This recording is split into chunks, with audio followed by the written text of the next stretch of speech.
আসসালামু আলাইকুম বন্ধুরা, কেমন আছো? আশা করি ভালো আছো। আলহামদুলিল্লাহ, আমিও আল্লাহর রহমতে ভালো আছি। আজকে আমি তোমাদের সাথে শেয়ার করব ম্যাঙ্গো মিল্ক পুডিং।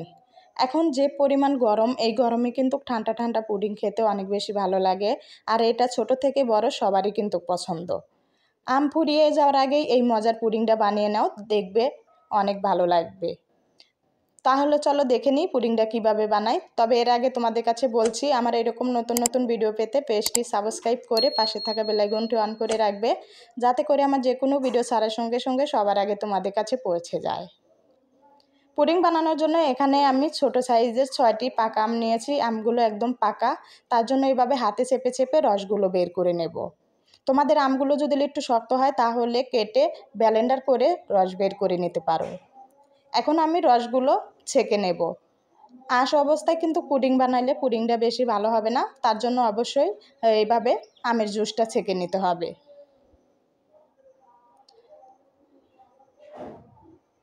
আমার আমের রসটা এখানে কিন্তু প্রচুর পরিমাণ রস রয়েছে, আর রসগুলো কিন্তু বেশি ঘন না, তার জন্য এখানে আমি পানি অ্যাড করছি না। তোমাদের যদি আমের রসটা একটু ঘন হয় তাহলে সেখানে অল্প একটু পানি মিশিয়ে দিতে পারো। এখন আমি পুডিংটা রান্না করে নেব। এর আগে দিয়ে দিচ্ছি 1 কাপ চিনি, আমার স্বাদ অনুযায়ী। চিনিটা তোমরা কম বেশিও করতে পারো। 1 চামচ দিয়ে দিচ্ছি আগার আগার পাউডার, যা তরল পদার্থকে জমাট বাঁধতে সাহায্য করে। এখন আগার আগারটা খুব ভালোভাবে আমের জুসের সঙ্গে মিশিয়ে নেব। এটা প্রথমে কিন্তু আগার আগারটা ভালোভাবে মিশিয়ে নিতে হবে, নাহলে আগার আগারটা দলা দলা থাকলে কিন্তু পুডিংটা বেশি ভালো হবে না। আগার আগারটা ভালোভাবে মেশানো হয়ে গেছে। এ পর্যায়ে চুলাটা অন করে দেব, আর এভাবে অনগত নাড়াচাড়া করে একটা বলক আসা পর্যন্ত রান্না করে নেব। একটা বলক এসেছে, এখন আমি এটা নামিয়ে নিচ্ছি। অবশ্যই কিন্তু অনগত নাড়াচাড়া করতে হবে, নাহলে কিন্তু জমাট বাঁধতে শুরু করবে। আর এই পাত্রটা আমি আগে থেকেই তেল ব্রাশ করে নিয়েছি। এখন আমি এটা নিয়ে নিলাম। এখন এটা ঠান্ডা করে আমি নর্মাল ফ্রিজে রেখে দেবো 10 মিনিটের জন্য। 10 মিনিট পর এটা কিন্তু জমাট বেঁধেছে। একটা চাকুর সাহায্যে আমি ছোট ছোট করে এগুলো কেটে নিচ্ছি। তোমরা তোমাদের পছন্দ মতো করে কেটে নিতে পারো। মাশাআল্লাহ, এই পুডিংটাও কিন্তু অনেক সুন্দর হয়েছে। আর এই আমের পুডিংটাও কিন্তু এভাবে খেতে পারবে, এটাও কিন্তু খেতে অনেক ভালো লাগে। আর এখন আমি যেহেতু ম্যাঙ্গো মিল্ক পুডিং করব, তার জন্য এখন আমি দুধ জাল করে নেব। তবে এর আগে আমি যে পাত্রতে পুডিংটা সেট করব সেটাতে আমি এই আমের পুডিংগুলো নিয়ে নেব। আমি এই পাত্রতেই পুডিংটা সেট করব, তার জন্য কিন্তু এখানে আমের পুডিংটা নিয়ে নিলাম। আর এখানে নিয়েছি আমি হাফ কেজি তরল দুধ। চাইলে তোমরা যে কোনো প্যাকেটের দুধ দিয়ে পুডিংটা রান্না করতে পারবে। এখন দিয়ে দিচ্ছি দুধে আমি স্বাদ অনুযায়ী চিনি। এখানে তোমরা তোমাদের স্বাদ অনুযায়ী চিনিটা দিয়ে দিবে। আর দিয়ে দিচ্ছি 1 চামচ আবারও আগার আগার পাউডার। আগার আগারটা আবারও ভালোভাবে দুধের সঙ্গে মিশিয়ে নেব। আগার আগারটা মেশানো হলে চুলাটা অন করে দেব। অনগত নাড়াচাড়া করে একটা বলক আসা পর্যন্ত রান্না করে নেব। দুধটা বেশি ঘন করে জাল করার প্রয়োজন নেই।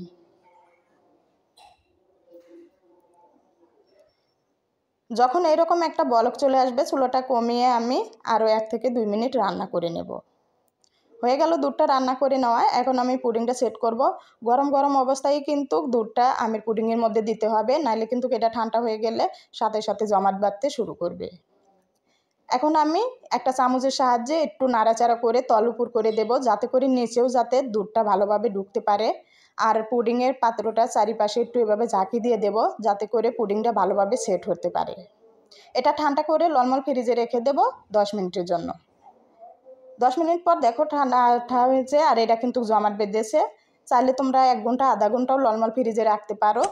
এটা যত বেশি ঠান্ডা হবে খেতেও কিন্তু তত বেশি ভালো লাগবে। একটা চাকুর সাহায্যে চারিপাশে পুডিংটা আমি এভাবে ছাড়িয়ে নেব। এখন একটা প্লেটে আমি এটা নিয়ে নিচ্ছি। দেখা যাক পুডিংটা কেমন হয়েছে।